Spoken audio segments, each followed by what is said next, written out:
Menindaklanjuti arahan Presiden Joko Widodo terkait upaya peningkatan produksi nasional, Selasa 9 Agustus 2022, PT Bayer Indonesia dan Kementerian Pertanian melaksanakan penandatanganan nota kesepahaman dan disaksikan oleh Menteri Pertanian Syahrul Yassin Limpo.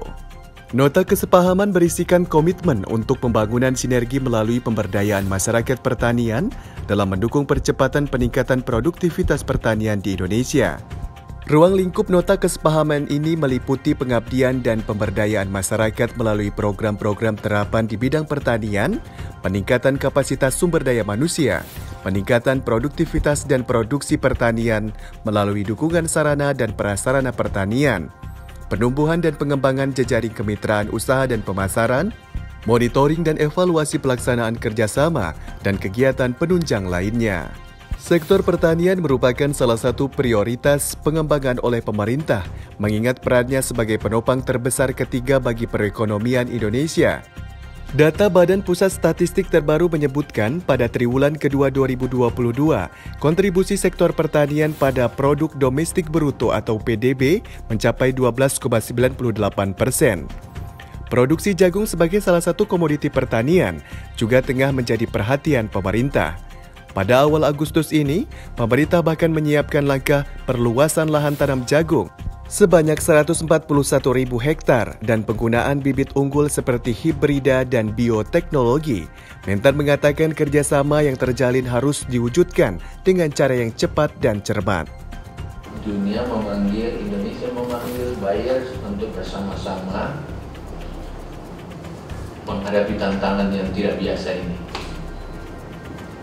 We have to melakukan sesuatu, not just business as usual. We have to more.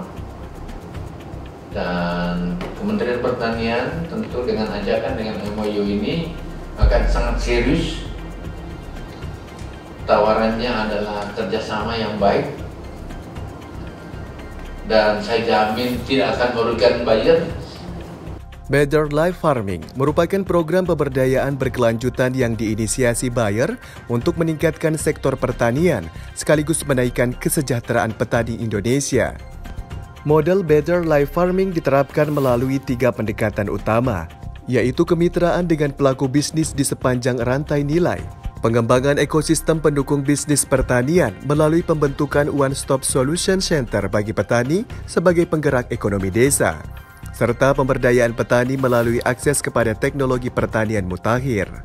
Sejak digagas pada tahun 2020 lalu, Better Life Farming telah menjangkau sekitar 800.000 keluarga petani di 15 provinsi di Indonesia. Hal ini disampaikan Direktur Bayer Indonesia, Patrick Gerlich. The government plays a crucial role in this program because we need the support of all stakeholders, whether it's at field level or at the Jakarta level, to make sure we're reaching as many farmers as possible, as quickly as possible. At the end of the day, the government extension agents, the Bopatis, all of the field staff that we have available, they're crucial to make sure we get as broad as possible, as quickly as possible, to touch as many smallholder farmers as possible. Sebelumnya pada awal Agustus, pemerintah menegaskan upaya penguatan sektor pertanian, salah satunya untuk peningkatan produksi komoditas jagung, termasuk menyiapkan strategi roadmap jagung 2022 hingga 2024 guna memenuhi kebutuhan jagung di dalam dan luar negeri. Upaya peningkatan produksi jagung nasional tersebut dijalankan melalui 2 langkah penting, ekstensifikasi atau perluasan lahan, dan intensifikasi atau peningkatan produktivitas pertanian. Langkah intensifikasi inilah yang menjadi sorotan utama Bayer melalui program Better Life Farming. Tapi yang tadi sudah mendekati disepakati untuk bisa diteruskan konkret adalah kita jagung, kemudian sama kedelai. Itu yang nanti secara konkret akan kita kembangkan. Itu yang disebut konkret. Tidak hanya ditandatangani kemudian selesai gitu. Itu ya Pak Menteri tidak mau. Dari Jakarta, Adi Wiranata, Fatih Albana, Tim TV Tadi mengabarkan.